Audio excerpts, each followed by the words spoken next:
पैसा ये वादे करता है, ये हमारी महत्वाकांक्षाओं को हवा देता है, ये हमारी दुनिया को आकार देता है। लेकिन पैसा है क्या असल में? ये आता कहां से है और हमें इस पर कितना भरोसा करना चाहिए? ये सिर्फ दार्शनिक सवाल नहीं है, ये वो सवाल हैं जिन्होंने सभ्यताओं को आकार दिया है, युद्धों को हवा दी है और साम्राज्यों के भाग्य का फैसला किया है। पैसे को समझना सिर्फ पर्सनल फाइनेंस के बारे में नहीं है, ये हमारे समाज के ताने बाने को समझने के बारे में है। एक ऐसी दुनिया की कल्पना करो जहां पैसा ही ना हो, एक ऐसी दुनिया जहां आप एक गाय के बदले जूते खरीदते हो। यह हकीकत थी वस्तु विनिमय प्रणाली की। यह आसान था, सीधा, लेकिन बहुत ही अकुशल। किसी ऐसे व्यक्ति को ढूंढना जो आपकी चीज चाहता हो और जिसके पास आपकी जरूरत की चीज हो, एक लगातार चुनौती थी। वस्तु विनिमय ने व्यापार को सीमित कर दिया, नवाचार को दबा दिया और आर्थिक विकास को लगभग असंभव बना दिया। मानवता को एक बेहतर तरीके की जरूरत थी। सोने और चांदी का प्रवेश, ये कीमती धातुएं दुर्लभ और टिकाऊ पैसे का पहला रूप बनी। सिक्के जिन पर राजा या सम्राट की मुहर लगी होती थी ने मूल्य का एक मानकीकृत माप दिया। अचानक व्यापार आसान हो गया, अर्थव्यवस्थाएं फली फूली। लेकिन एक नई समस्या सामने आई, सुरक्षा। लोगों को अपनी नई नई दौलत को सुरक्षित रखने के लिए एक सुरक्षित जगह की जरूरत थी। सुरक्षित भंडारण की मांग ने एक नए उद्योग को जन्म दिया, बैंकिंग। पहले बैंक संरक्षित तिजोरियों से ज्यादा कुछ नहीं थे। जमाकर्ताओं को उनके सोने की जमा राशि के प्रमाण के रूप में कागज की रसीदें मिलती थीं। ये रसीदें जो आसानी से हस्तांतरित हो जाती थीं, कागजी मुद्रा के शुरुआती रूप बन गए। पहले तो बैंकों ने सभी जमाओं को रिजर्व में रखा, लेकिन उन्हें जल्द ही एहसास हुआ कि किसी भी समय जमा का केवल एक अंश ही निकाला जाता था। इस खोज ने आंशिक आरक्षित बैंकिंग के खतरनाक चलन को जन्म दिया। भाग 5, आधुनिक मुद्रा, ताश के पत्तों का घर। आज अधिकांश पैसा कंप्यूटर सिस्टम में केवल डिजिटल प्रविष्टियों के रूप में मौजूद है। अतीत की मूर्त नकदी के विपरीत हमारी संपत्ति अब एक स्क्रीन पर संख्याओं द्वारा दर्शाई जाती है। डिजिटल में इस बदलाव ने हमारे पैसे को संभालने के तरीके में क्रांति ला दी है, जिससे लेन देन तेज और अधिक सुविधाजनक हो गया है। हालांकि यह कमजोरियों का एक नया सेट भी पेश करता है। बैंक अपने पास रिजर्व में जितना पैसा रखते हैं उससे कहीं अधिक उधार देते हैं, जिससे हवा से पैसा बनता है। यह प्रथा, जिसे आंशिक आरक्षित बैंकिंग के रूप में जाना जाता है, बैंकों को ऋण प्रदान करके आर्थिक गतिविधियों को प्रोत्साहित करने की अनुमति देती है। लेकिन इसका मतलब यह भी है कि उपलब्ध वास्तविक नकदी कुल जमा का एक अंश मात्र है। यह प्रणाली जमाकर्ताओं के विश्वास पर बहुत अधिक निर्भर करती है। यह प्रणाली, जबकि आर्थिक विकास को बढ़ावा देती है, स्वाभाविक रूप से नाजुक है। उपलब्ध नकदी और डिजिटल वादों के बीच संतुलन नाजुक है। कोई भी व्यवधान महत्वपूर्ण परिणाम दे सकता है। पूरी वित्तीय प्रणाली ताश के पत्तों के घर की तरह है, जहां एक गलत कदम ढहने का कारण बन सकता है। यदि बहुत अधिक जमाकर्ता विश्वास खो देते हैं और एक साथ अपना पैसा वापस मांगते हैं, तो सिस्टम ध्वस्त हो जाता है। विश्वास की यह कमी बैंक ऋण को गति प्रदान कर सकती है, जहां नकदी की मांग आपूर्ति से अधिक हो जाती है। डर तेजी से फैलता है, जिससे अधिक लोग अपना पैसा निकालते हैं, जिससे समस्या और बढ़ जाती है।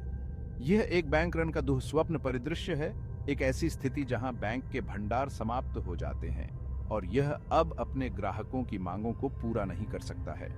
आने वाली दहशत और अराजकता का अर्थव्यवस्था पर विनाशकारी प्रभाव पड़ सकता है, जिससे नौकरियों, बचत और स्थिरता का नुकसान हो सकता है। एक कठोर अनुस्मारक है कि हमारी पूरी वित्तीय प्रणाली किस नाजुक विश्वास पर टिकी हुई है। यह विश्वास आधुनिक बैंकिंग की नींव है और इसके बिना व्यवस्था चरमरा जाएगी। यह एक अनुस्मारक है कि जहां डिजिटल मुद्रा कई सुविधाएं प्रदान करती है, वहीं उसे आपदा को रोकने के लिए विश्वास और आत्मविश्वास के एक ऐसे स्तर की भी आवश्यकता होती है जिसे बनाए रखा जाना चाहिए। भाग 6, मुद्रा बनाम धन, एक महत्वपूर्ण अंतर। मुद्रा और वास्तविक धन के बीच अंतर करना महत्वपूर्ण है। मुद्रा, कागजी बिल और डिजिटल क्रेडिट जो हम हर दिन उपयोग करते हैं, विनिमय का एक साधन मात्र है। इसका मूल्य उस भरोसे से प्राप्त होता है जो हम जारीकर्ता सरकार पर रखते हैं। दूसरी ओर वास्तविक धन आंतरिक मूल्य रखता है। सोना पूरे इतिहास में अंतिम सुरक्षित आश्रय संपत्ति रही है। इसे सरकारों द्वारा मुद्रित, हेरफेर या मुद्रास्फीति से दूर नहीं किया जा सकता है। भाग 7, सोने की स्थायी अपील। सोना मूर्त, सीमित है और सार्वभौमिक रूप से मूल्य के भंडार के रूप में पहचाना जाता है। जबकि मुद्राओं में उतार चढ़ाव होता है और सरकारें उठती और गिरती हैं, सोना बना रहता है।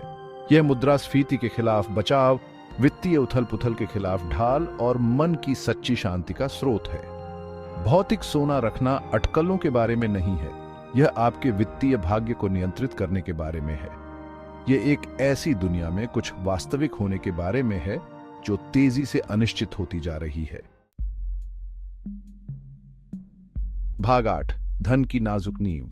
इस अध्याय में हम अपनी वित्तीय प्रणालियों की नाजुक बुनियाद में तल्लीन करते हैं। ये तलाश करते हैं कि विश्वास जैसी अमूर्त चीज हमारी अर्थव्यवस्थाओं पर इतनी ज्यादा शक्ति कैसे रख सकती है। वित्तीय प्रणाली अपनी सारी जटिलता के लिए विश्वास की नींव पर टिकी हुई है। यह विश्वास केवल एक भावना मात्र नहीं है, यह वह आधारशिला है जिस पर हमारी आर्थिक संरचनाएं खड़ी हैं। इसके बिना पूरी व्यवस्था चरमरा जाएगी। हमारे संस्थानों पर भरोसा, हमारी सरकारों पर भरोसा और पैसे की अवधारणा पर ही भरोसा। यह विश्वास वर्षों, यहाँ तक कि दशकों में पैदा होता है और हमारे दैनिक जीवन के सुचारू संचालन के लिए आवश्यक है। यह हमें सुरक्षा की भावना के साथ लेन देन करने, निवेश करने और भविष्य की योजना बनाने की अनुमति देता है।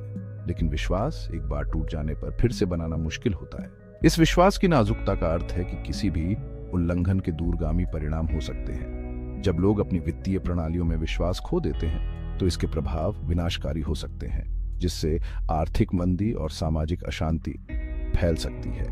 मुद्रा का इतिहास मुद्राओं के ढहने, साम्राज्यों के ढहने और वित्तीय प्रणालियों के विफल होने के उदाहरणों से अटा पड़ा है।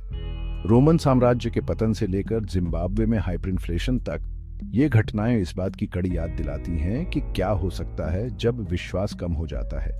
ये केवल ऐतिहासिक फुटनोट नहीं है, वे वित्तीय अस्थिरता के परिणामों के विशद चित्रण हैं। प्रत्येक उदाहरण खोई हुई आजीविका, बिखरे हुए सपनों और पुनर्निर्माण के संघर्ष की कहानी कहता है।